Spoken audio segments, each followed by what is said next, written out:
here's the story. And what happened was the doctors would go in the mornings and check rounds at the old hospital where Wendy's is at.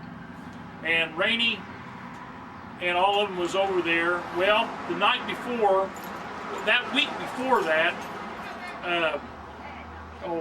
Marvin Taylor had a car and had it serviced over there across the street at the gas station on the corner. Well, they got the cute idea that when Marvin went to get his car, he was sitting on the roof. So the car was on the roof.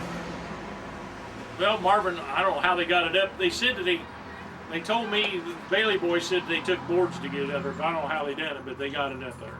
So Marvin had to get the car down off the roof. Okay, well then the next few weeks after that or something, they had an old guy. They had an old guy that passed away on a Friday. He passed away and nobody claimed him. Stuff, so he's sitting back there all fixed up and everything. So Marvin and them guys got the bright idea that they would take that body over to Rainey's office and put him on the board. So the story goes that they waited until the police went by to check the doors, and when he got to the doctor's office, they hollered over and says, "Hey," says, "you care if you just leave the back door open? We got some stuff we want to take over there after all." Sure, no problem. So he went on. He was another businessman. So yeah. Okay, so that night they took this old guy and put him over there on the table, the examining table, and put a white sheet over it. Well, Monday morning come, and go in there, and he's over at the hospital, and the girls come in, the nurses come in. Well, Doc's worked on somebody who's died last night. And they didn't pay a whole lot of attention, just pulled the sheet back, and said, yeah, he's, something's happened, and Doc's just left him here.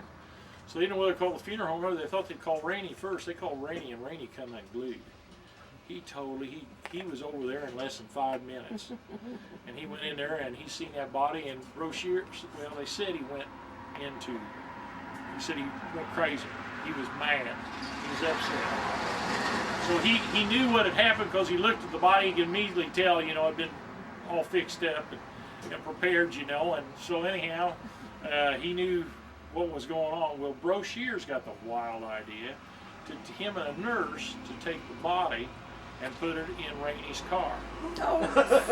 So anyhow, Rainey was going through kind of trying to find out what was on. He goes in his room and body's gone. Turns around to Brochure, says, "Where's he at? Where's he at?" Brochure says, "He's in the back of your car." Well, later on that day, as the story is told, that they had a funeral next door, and so they wheeled the body around, and those wicker chairs that are set out there on the side, they put him up in one of those chairs. So when the funeral come out, the old guy was out there. Now, I went to Brochures, and I said, "Doc," I said, "I've heard this story," and I said, "Is it true?" And he'd give you one of these looks. He'd say, "Well, I can't deny it." Now that's what I got out of him. He didn't say yes and he didn't say no, but he says, "I can't deny it." So, I think it's a great story. Don't know if it's 100% true, but anyhow, that's the way she goes. Sounds like Linton. Yeah. So anyhow, there's tons of stories, and when you tell me something, I try to remember it. And oh yeah, they tied the goat on the roof. Oh yeah. gosh. Well, and then later on, Delmer went down to the mine and got 2 bags of that Shale. The fertilizer they used to blow up the holes at the mine. No. Before they put and they went to I forget whose house, and they poured all that nitrogen and they said that you had to mow it twice a week. I said it's just as green as could be. I said if you let it 1 week, and I guess they had the old push type mowers, and he said that guy liked to work himself. This says he'd get that high before the weekend. Oh yeah, they did, but they had fun, you know. Oh yeah. I used to every day when we were up here on the store and Dietz went down the street. We were just dreaming up what we could do to it, you know. I mean, and he did things to me before we even opened up the place. We had 2 of these old lamps out front. And him and Shelton went down there and tied a clothesline between the 2 and put old clothes on, and then went and stole the Boy Scouts. They had Boy Scouts had built for the up there at the senior citizen thing a nice bench, and they went and got it. And then he acted like he was drunk and he was all leaned over, and they took a picture of him, put it on the front page. Says, Fred Markle's putting in a new place on South Main Street, and didn't put in what it was going to be or anything. And there's him and Shelton. Shelton's got a sack or something over his head like he's asleep, you know. And then the Boy Scouts jump all over me because they said I stole their. So I had to go move that back. But I mean, we did stuff to each other all the time. He stole the Ace Hardware sign, put it upside down. Now, believe it or not, Dietz climbed up there and put that. Up there on that 3rd story and put that flag on top of our building, took the Ace Hardware sign and the flag and flipped it upside down. And you know, just silly stuff like that. It just went on and on, but it made fun, you know. You loved coming down in the mornings. You just did. So You did a good job. this is all the history I could do today, but guys, I appreciate it. Come on the first Sunday of every month and we'll have a ball.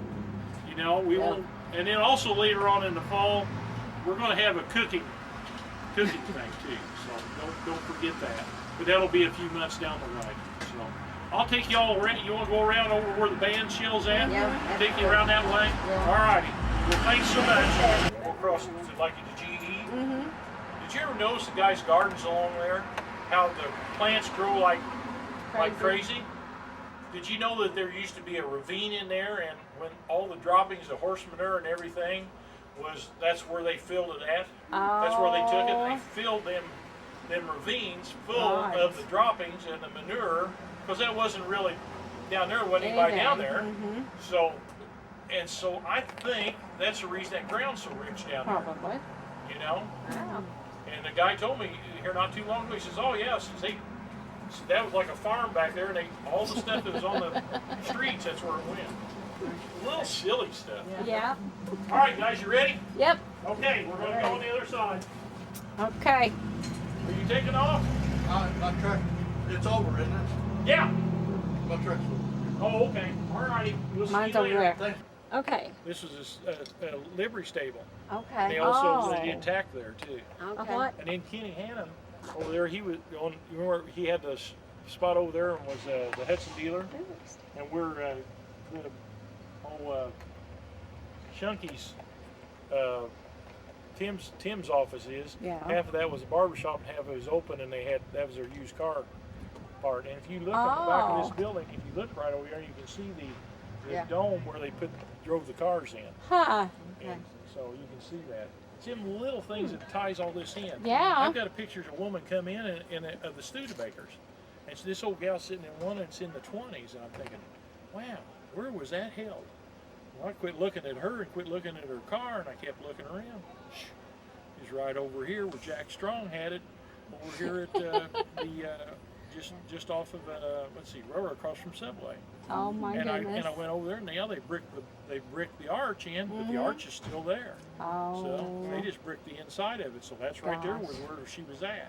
That would be something. That's a lot of fun in the history thing. Oh yeah. You can do this. You know, you can see these things, and then when you latch onto it, oh yeah. Yeah. You know, just like But earlier. it's gone. Yeah, just like earlier today, I look up there and I see that thing, and I think, I've been over there for 25 years. That's the first time I've seen that eyeball. You know, and just look. You gotta look around. I know it. I tell the kids that same thing. They take it all in, and they take that shooting thing and the bears and all that stuff. Oh, they take that to heart, and then they run home and tell grandma and grandpa and mom and dad, and then the grandma and grandpa end up showing up with the kids saying, hey, you know, what's going on here? You know. Yeah, this is my granddaughter here. You know. Yeah. and she's interested because my daddy Yeah. was. Oh, he was involved in a lot. Well, what over there above the In the grocery Brown. store. Brown Insurance? Those letters, That- lodge letters. that was one of the clubs. I've got a picture of all that group. Knights of Pythias. Yeah, it was a crazy name. Mhm. You know, and the Red Man Lodge was on the end here. Yeah. Hugh Yeah. Justice told me the story about it. Said he wanted to go. Gene Autry was playing up there one night, Oh. and he wanted to go so bad, and his dad said it wouldn't give him the money to go see him. Oh. He says, "No, you're not going to." He said it was in the summertime, and he says the benches was around in front of the hotel. So he says I went up there, and he says they had all the windows open. He said I just sat over there in the shade in the cool, and he said I listened to the whole thing. He said I didn't get to see him, but he said, you know. I seen Spike Jones here. Did you really? Yeah, Spike Oh, Jones was my here. gosh. I gotta get with you. And, So you got to get with her. Yeah, you gotta. Wow. We gotta get together. I got a picture of, when the Sine. See, that's the picture that I have of the Sine Yeah. with all them people there. My mom and daddy sitting I'll on see the you front later. row. Really? And I'm on my mama's lap, and my nephew's on daddy's lap, and my Oh, sister's I've got sitting that picture. That's my daddy on the front row. So, see, that would have been in 40s. 44, 45, 45, see, yeah. because he took office in January 43. Yep. And I look to be my nephew, maybe there's 8 months difference between me and my nephew. Please get with me. Uh-huh. Go along.